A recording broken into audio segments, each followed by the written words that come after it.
Breaking news చూస్తున్నాం. Gen Z ప్రొటెస్టులు ఇటు Mexico, ఇటు నేపాల్, ఇటు శ్రీలంక అన్ని దేశాల్లో జరిగాయి. మళ్ళీ నేపాల్లో మాత్రం ఈసారి రెండోసారి మొదలైంది. మరోసారి జెన్జీ ఆందోళనకారులు పలు ప్రాంతాల్లో కర్ఫ్యూ అమలు చేస్తున్నారు, ప్రొటెస్ట్ చేస్తున్నారు, మళ్ళీ నిరసనలు తెలియపరుస్తున్నారు. పోలీసులపై రాళ్లు రువ్వుతున్నారు. ఇటు సిమారా ఎయిర్పోర్ట్ని కూడా క్లోజ్ చేసింది నేపాల్ గవర్నమెంట్. నిరసనకారులు వాళ్ళపై టియర్ గ్యాస్ని కూడా ప్రయోగిస్తున్నారు. అసలు ఎందుకు జరుగుతుంది ఇదంతా? యంగ్ యాక్టివిస్ట్ జెన్జీ అని ఒక బ్యానర్ కూడా పెట్టుకొని వాళ్ళు ప్రొటెస్ట్ చేస్తున్నారు. ప్రైమ్ మినిస్టర్ కేపీ శర్మ ఓలీ ఆయన పార్టీకి సంబంధించిన కొంతమందిని అరెస్టులు చేయట్లేదు, వాళ్ళపై కంప్లైంట్స్ ఇచ్చినా కూడా వాళ్ళపై ఎలాంటి యాక్షన్ తీసుకోవట్లేదు అని చెప్పేసి ప్రొటెస్ట్ చేస్తున్నారు. ప్రస్తుతానికైతే అక్కడ కర్ఫ్యూను విధించారు.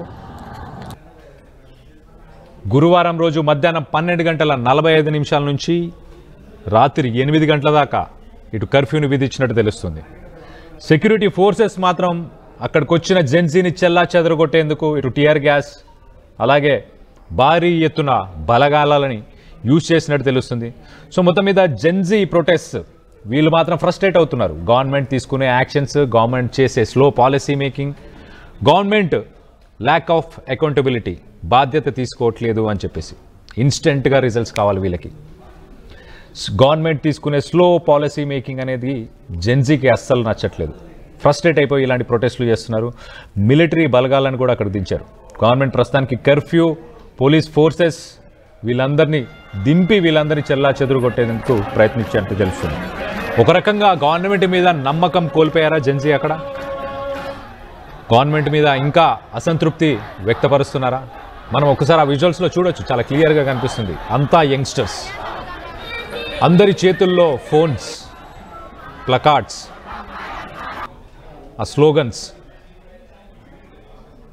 రెస్ట్లెస్నెస్ కనిపిస్తుంది. ఒకసారి చూడండి, విధ్వంసం అయితే వాళ్ళు అక్కడ ఉన్న కొన్ని షాప్స్కి తగలబెట్టారు. దాన్ని పోలీసుల మీదకి తీసుకెళ్లే ప్రయత్నం చేస్తున్నారు. అర్థం చేసుకోండి మళ్ళీ ఎంత వరస్ట్ సిచ్యువేషన్ నేపాల్ ఎదుర్కొంటుంది. గతంలో సోషల్ మీడియా బ్యాన్ అప్పుడు కూడా ఇలానే ప్రొటెస్ట్ చేశారు. ఇప్పుడు కొంతమంది పొలిటికల్ రైవల్స్, కొంతమంది పొలిటికల్ వ్యక్తులపై కంప్లైంట్ చేసిన యాక్షన్ తీసుకోవట్లేదని చెప్పేసి ప్రొటెస్ట్ చేస్తున్నారు. దీనికి సంబంధించి మరిన్ని వివరాలు తెలుసుకునే ప్రయత్నం చేద్దాం. మా ప్రతినిధి నవీన్ ఉన్నారు, నవీన్తో మాట్లాడి తెలుసుకునే ప్రయత్నం చేద్దాం. నవీన్, చెప్పండి, లేటెస్ట్ అప్డేట్ ఏంటి? ప్రస్తుతం సిచ్యువేషన్ ఎలా ఉంది? సోషల్ మీడియా బ్యాన్ తో పాటు ఇతర కారణాలతో కూడా గతంలో నేపాల్లో ఉద్రిక్తమైనటువంటి పరిస్థితులు నెలకొన్నాయి. ముఖ్యంగా జెన్జీ ఉద్యమాన్ని కూడా పెద్ద ఎత్తున యువత కూడా తీసుకొచ్చినటువంటి పరిస్థితి నెలకొంది. అయితే ఆ సమయంలో ఉన్నటువంటి ప్రధాని కూడా ఈ ఉద్యమాన్ని తీవ్రత చూసి అప్పుడు రాజీనామా చేసినటువంటి పరిస్థితి నెలకొంది. మళ్ళీ నిన్నటించి ఈ బారా జిల్లాలో పెద్ద ఎత్తున ఆందోళన కూడా చేసేందుకు సిద్ధమవుతున్నటువంటి పరిస్థితి నెలకొన్నాయి. ప్రస్తుతానికి నేపాల్ లో ఉన్నటువంటి బారా జిల్లాతో పాటు అనేక ప్రాంతాల్లో కర్ఫ్యూ కూడా విధించినట్టు కూడా మనకి సమాచారం అందుతుంది. కాబట్టి ఈ జెన్జీ ఉద్యమం మళ్ళీ తలెత్తున్నటువంటి నేపథ్యంలో కొంత ఉద్రిక్తమైనటువంటి పరిస్థితి నెలకొన్నాయి. నిన్న సాయంత్రం నుంచి కూడా ఈ యొక్క ఉద్యమం పెద్ద ఎత్తున యువత అంతా రోడ్డు పైకి వచ్చి పెద్ద ఎత్తున ఆందోళన చేస్తున్నటువంటి పరిణామాలు కనిపిస్తున్నాయి. ఒక్కసారిగా పోలీసులు టియర్ గ్యాస్ తో పాటు లాఠీ చార్జ్ చేసినటువంటి ఆ దృశ్యాలు కూడా కనిపిస్తున్నటువంటి పరిస్థితి. ప్రస్తుతానికి అక్కడ ఉన్నటువంటి నేపాల్ ప్రధాని మాత్రం అందరూ కూడా సైలెంట్ గా ఉండాలి, ఎవరు ఇటువంటి ఉద్యమం చేయొద్దని చెప్పి అనే విధంగా కూడా వారు కొన్ని కామెంట్స్ కూడా చేసినటువంటి పరిస్థితి నెలకొంది. కానీ నేపాల్లో ఉన్నటువంటి రెండు ఆ పార్టీలు, అంటే ఆ కేపీ శర్మ ఓలీ, అంటే ఇతను మాజీ ప్రధాని, ఇతనికి చెందినటువంటి ఆ రెండు పార్టీలు, అంటే communist party of Nepal, unified Marxist Leninist అనే సిపిఐ తో పాటు యుఎంఎల్, ఈ మద్దతుదారులు కూడా పెద్ద ఎత్తున ఆందోళన చేసేందుకు కూడా సిద్ధమయ్యారు. ఈరోజు ఆందోళన చేస్తున్నటువంటి ఆ సందర్భాల్లో పెద్ద ఎత్తున ఆ పోలీసులు లాఠీచార్జ్ చేసినటువంటి సందర్భం కూడా నెలకొంది. కాబట్టి ప్రస్తుతానికి నేపాల్ లో కొన్ని జిల్లాల్లో కర్ఫ్యూ కూడా విధించారు. కొన్ని ప్రాంతాల్లో విమానాల ఎయిర్పోర్ట్ల దగ్గర కూడా భారీ ఎత్తున పోలీసులు కూడా మోహరించినటువంటి పరిస్థితి నెలకొంది. కాబట్టి మళ్ళీ నిన్నటి నుంచి జెన్జీ సంబంధించినటువంటి ఉద్యమం జరుగుతున్నటువంటి నేపథ్యంలో ఒక్కసారిగా నేపాల్ అంతా కూడా హైలైట్ కూడా ప్రకటించినటువంటి ఆ పరిస్థితులు నెలకొన్నాయి. Kalyan. Right Naveen, thanks for the latest update. ఇటు సిమారా ఎయిర్పోర్ట్ని కూడా మూసేశారు. ఈ ఘటనలన్నీ ఇటు ఇండియాకు సంబంధించిన బార్డర్లోనే జరుగుతున్నాయి. జెన్జీస్ ప్రొటెస్ట్ చేస్తున్నారు. గత ప్రభుత్వం ఏదైతే కేపీ శర్మ ఓయిలీకి సంబంధించిన ప్రభుత్వానికి సంబంధించిన కొంతమందిపై కంప్లైంట్స్ వచ్చాయి, వాటిపై యాక్షన్ ఎందుకు తీసుకోవట్లేదు?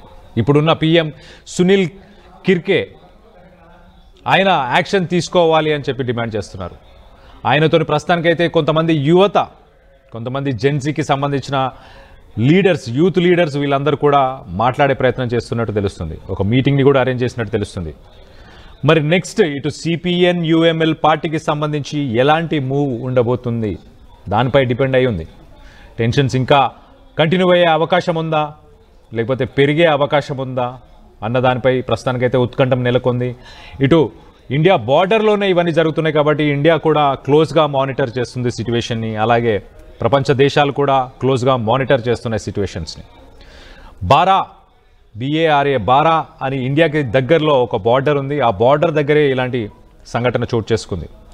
సో బార్డర్లో టెన్షన్, ఒక రకంగా హై